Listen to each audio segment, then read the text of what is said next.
The tech tycoon, in his most bizarre outburst yet, asked his followers on his social media site X to vote on Britain's future.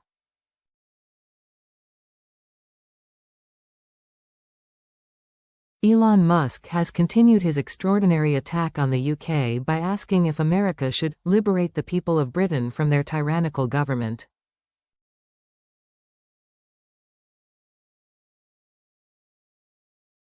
The tech tycoon, in his most bizarre outburst yet, posted a poll on Britain's future on his social media site X.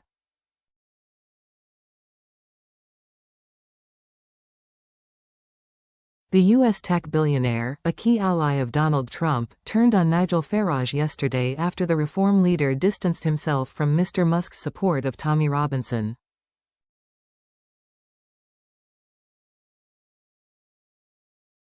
And it follows days of attacks over Britain's grooming gangs scandal, with the Tesla chief claiming Sir Keir Starmer was complicit in the rape of Britain.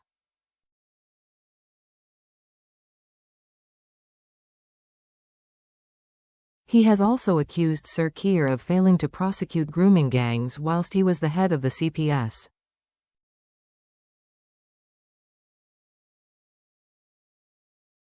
Mr. Musk praised Tommy Robinson, who was jailed in October for contempt of court for repeating false allegations against a Syrian refugee, for highlighting how thousands of British girls were raped and sexually assaulted by groups of mainly Pakistani men.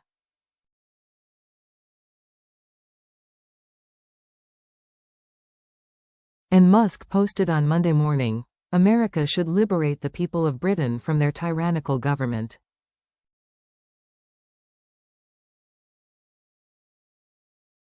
He also gave his followers a chance to vote on the proposition. The tech billionaire appeared to back Rupert Lowe, a Reform MP and former Southampton FC chairman, to take over Reform, after he surprisingly turned on Mr. Farage.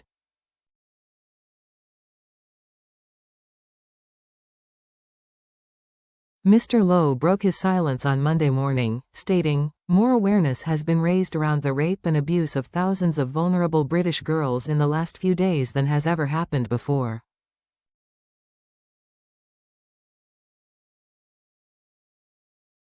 As a country, this is a conversation we needed to have. It shames our political class that it has taken a man of Elon Musk's influence to drag this into the light.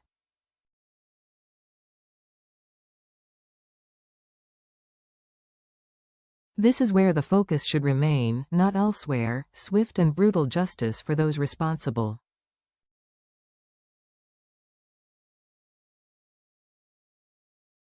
Tommy Robinson's role in exposing these gangs should be acknowledged. He is not right for reform, but I do think that his efforts in revealing these heinous crimes should not be overlooked.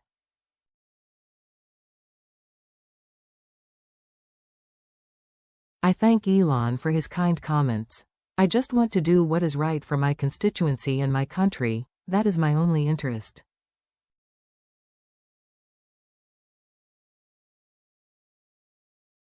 Nigel is leader of Reform. He made Brexit happen, and for that I will always be grateful.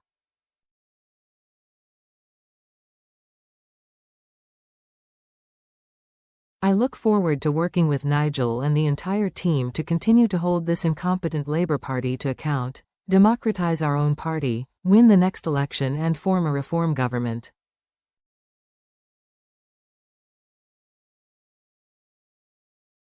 A power from outside the existing political establishment is the only way to achieve the change this country so desperately needs.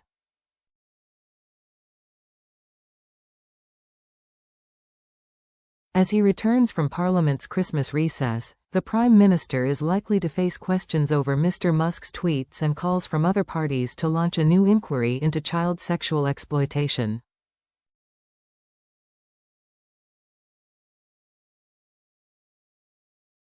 The chairwoman of a previous inquiry that uncovered wide-ranging failings in how institutions protected children said she was not seeking a new probe, but for the government to take the steps recommended in her final report more than 2 years ago.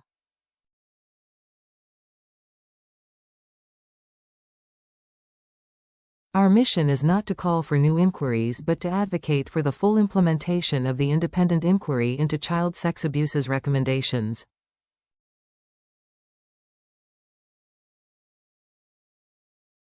A child protection authority is critical to this process, said Professor Alexis J.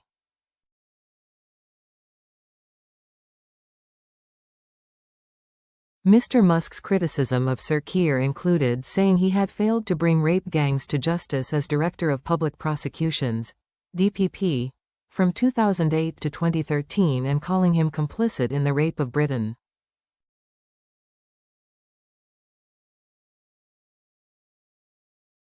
As DPP, Sir Keir brought in a national network of specialist prosecutors for child abuse and sexual exploitation to oversee convictions against grooming gangs and changed Crown Prosecution Service guidance to focus on the credibility of allegations rather than whether victims would make good witnesses.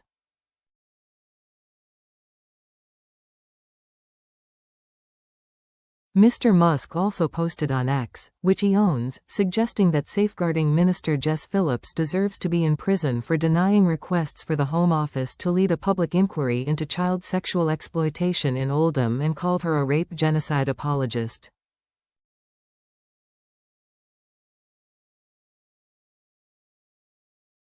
Members of Sir Keir's cabinet defended him and Ms. Phillips over the weekend. Home Secretary Yvette Cooper called the Birmingham Yardley MP a fearless and formidable advocate for sexual abuse victims and praised her work as a Home Office minister.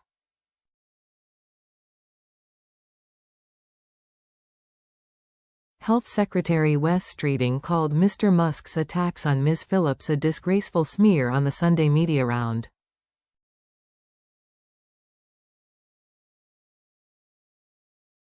She and the Prime Minister have an actual record of banging up rapists, pedophiles and sex offenders, so they don't need lectures from anyone else, he said.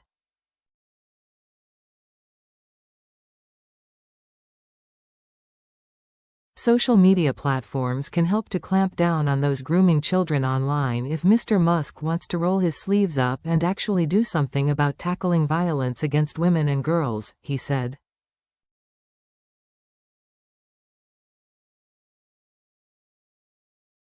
The Tesla and SpaceX boss took aim at Ms. Phillips after she wrote to Oldham Council saying it must follow other towns such as Rotherham and Telford and commission its own inquiry into historical abuse of children.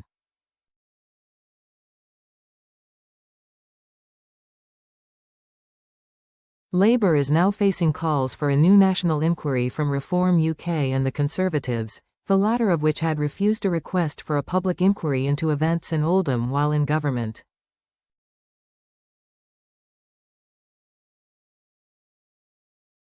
Sir Keir's government is against launching another nationwide probe and has said it is working to implement recommendations from Professor J's inquiry, which concluded in 2022.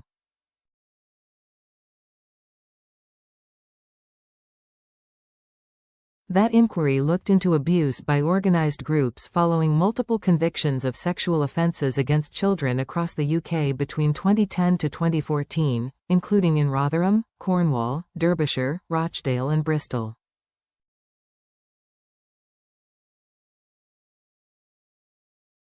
Campaign group Act on IICSA, chaired by Professor J, has called on the government to set out a timeline for putting in place its recommendations.